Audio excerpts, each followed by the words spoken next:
La TAV è un'opera dello Stato che ha deciso di fare, lo Stato vorrà fare quest'opera, la finanzierà nei prossimi mesi, in questi anni, è un'opera che quindi se non ci lavoriamo insieme a loro rischiamo di subirla. Francesco Rucco indica la strada: per non subire la TAV bisogna partecipare, lavorare per mitigare l'impatto dell'opera, salvaguardare Vicenza. Ecco perché ieri al Teatro Cabalbi è stata organizzata la prima assemblea pubblica sul terzo lotto, quello che guarda ad est tra Vicenza e Padova.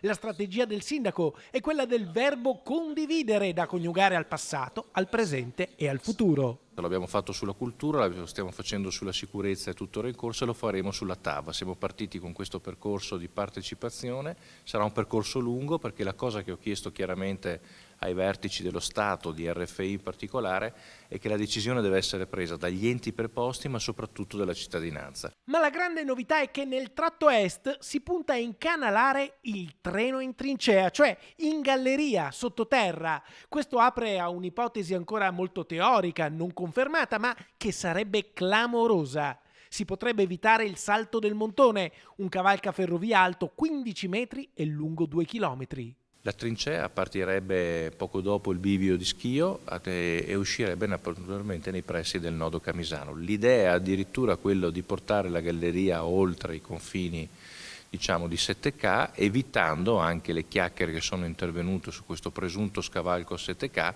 che come è stato detto dai vertici dell'RFI non c'è ancora alcuna ipotesi progettuale concreta, ce ne sono diverse in campo sulle quali stanno studiando, ma sono studi preliminari che mai sono arrivati in comune.